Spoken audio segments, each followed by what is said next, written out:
Okay, so since Facebook Live wasn't going to let me work, let's try this again. I'm out here in a field, and unfortunately, I cannot flip the camera when I'm shooting a video on the iPhone, which I think is absurd, but anyway. I am going to flip the camera around, and you can see that I've got a camera set up there, and I'm trying to catch what's called shadow bands, and that supposedly happens just before totality and just after totality. So we'll see if that happens. It would be awesome if it did. It's a phenomenon that only a few people have ever documented, and the effect is like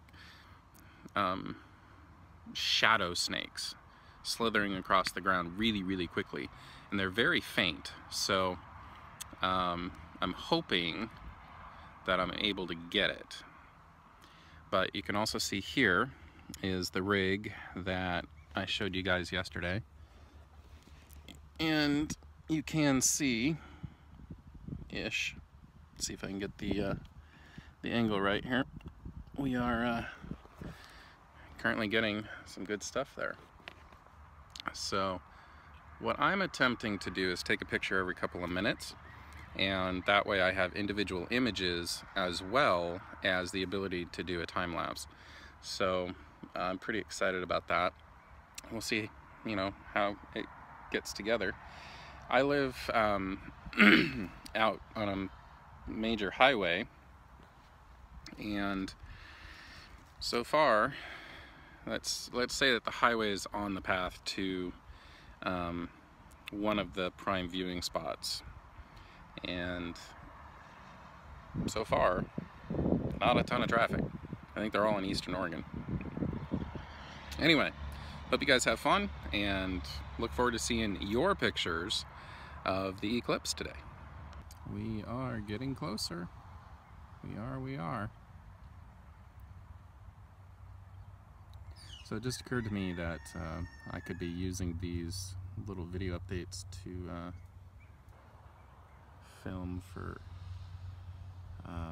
my YouTube channel. So, welcome. It's way up there. You'd never know that we were in an eclipse that had already started. You would never know it. It's gonna be so freaky when all of this goes dark. And I will be recording it for you guys. Okay, I know you guys can't tell, but it is actually a little dimmer here. We are getting, sorry that you can't see that, we're getting ever closer to totality, as you can see. And it is still quite bright out here, but there is a noticeable drop in brightness, and it's eerie. It's really, really strange. And what's going to be interesting is to see what happens when we hit totality, because apparently it just goes quiet because the animals don't know what to do about it. They don't know what's happening. So anyway, yeah, that's gonna be weird. Really, really weird. But I'll bring it to you guys. Alright, I know I said that it was noticeably darker, so I'm manually bringing the exposure down, because this is more along the lines of what it looks like. The camera, it does stuff automatically, so it wants to make it bright, but this is about what it looks like. So as you can see, it's definitely darker, and I'm gonna need to get that camera recording, because we are just a few minutes away from totality. and I want to make sure that that thing is recording just to make sure I got the shadow bands. But it's like a dark gray filter is being put over everything. That's the best way I can describe it. It is really bizarre. Like, it's becoming really, really prevalent now. It's so weird. There was just a noticeable drop in temperature, like a couple degrees. Like, I'm getting cold. It is so weird. It's so weird. This is crazy. I mean, this is probably going to be the most documented eclipse in history. I mean, let's just be honest. But so we should be about 10 minutes out from totality, and I'm going to wait another couple of minutes because I don't know what the recording time limit is on that Nikon. So I'm thinking it's probably at least 15 minutes, but I want to be able to catch shadow bands on either side of totality. So the best chance of making that happen is for me to wait as long as possible to start recording, and then I can... Jeez, it's cold. Oh, I'm gonna have to put my my sweatshirt back on. Holy cow, this is insane. So I mean, yeah, the sun has moved and, you know, that kind of thing, but my eyes look totally different than they did when we started recording. So if that gives you any idea of what the brightness is doing out here. And they said that shadows actually would become much more sharp and contrasty. And you can kind of see that right here on my neck. It's already starting to happen. So it's super exciting. This is awesome. Okay guys, just as an example, look how defined that shadow is. And that's on, you know, grass, long grass. So that'll give you an idea of just how bizarre this is. So any of you who work in the video or film and have ever heard of day for night, yeah, it kind of looks like that when you have the footage. Interrupted.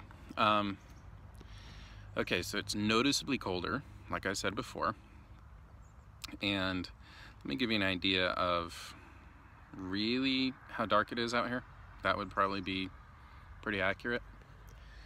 We are really, really close. I've started the Nikon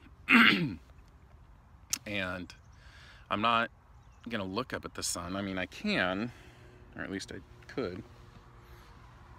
I had another solar shade here at some point, but I've managed to misplace it.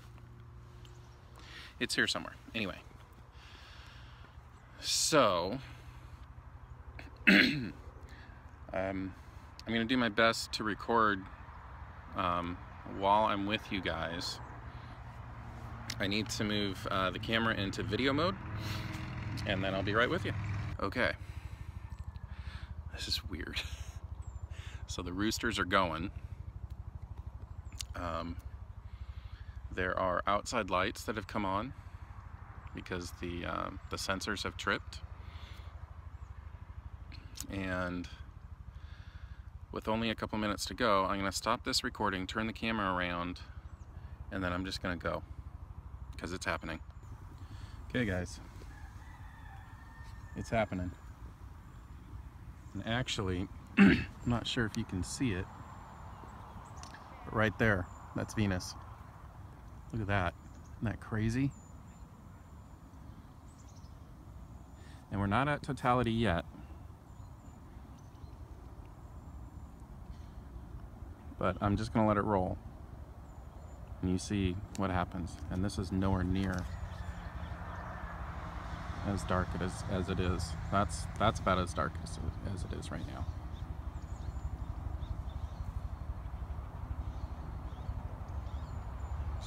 Holy cow. All right, here we go. Let's see if it'll focus. Yeah, it's having trouble. And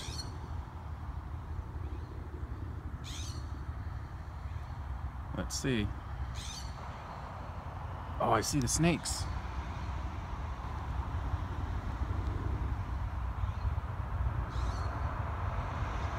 You see them?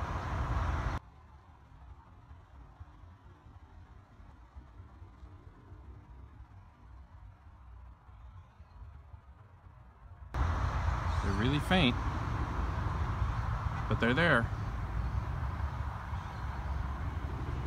Oh, that is so cool. Oh my God. This is amazing.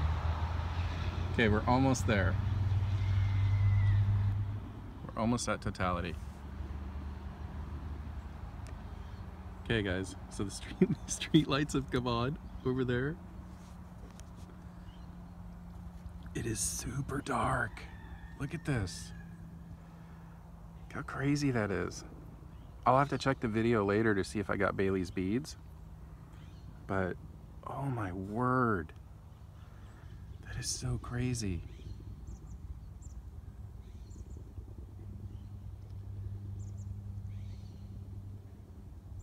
Okay, so Venus is the only one that I've been able to spot so far.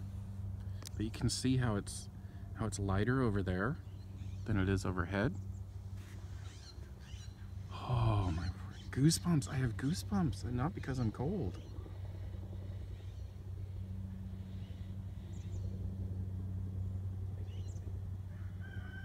Alright. So it's getting a little brighter. Okay, so we don't have complete totality, but it's very, very close. So what it's been doing is it on the left side as we're looking at it, and now it's going around just that little sliver on the top. And you can probably hear that helicopter. Okay, it's definitely getting noticeably brighter. Wow, that was fast. Noticeably brighter. Look at that. You can tell. Huge difference.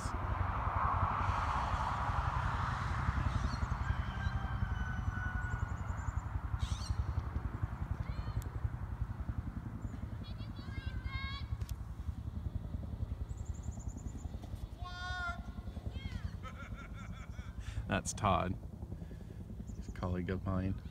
Very good friend. They were out here photographing it too. Okay, so here you can see it's definitely along the top, and I'm gonna have to adjust my camera here.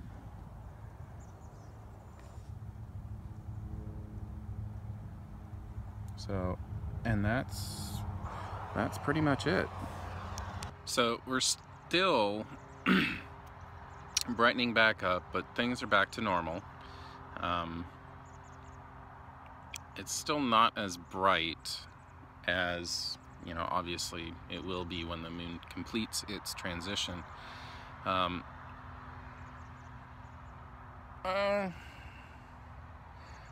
think we've got another hour before that happens, so I'll stay out here, and because I want a full time-lapse transition that I can put together. And the longer I stay out here, the more pictures I get, the more options I get. But you can see the difference in the shadows on my face now. You know, we've got the raccoon eyes coming back, and I'm really hoping that either in editing or just natively I was able to get those shadow bands for you. They were very, very, very faint. And it was just one of those things, like, you could tell something was happening at like the corner of your eye, but when you look right at it, it was difficult. There were a couple times, some brief moments, like less than a second, maybe half a second, where, you know, I did actually see something, you know, move on the blanket. So I'm hoping that the Nikon was able to get that. I was off axis. Apparently, there is a method to this, and that is the camera needs to be pointing from the east, or maybe it was to the east. I don't know. We'll see what the Nikon got. If it didn't get anything, then I've got the video on here, and I'll see if there's something I can do with that. Anyway, I hope you guys enjoyed it. Oh my word, that was something special. I can see why they call it a once-in-a-lifetime event. I think the next one is scheduled to be in 2024, and I think that is largely going to be over on in the east, going from, I don't know the exact path, but it's going from like the Gulf states up to like New England. So might make it for that one, might not, I don't know. Depends, you know, what's going on in life and that kind of thing at that time. But thanks for coming along, and if you ever get a chance to experience a total solar eclipse, then definitely do it. It's something special. Have fun, guys.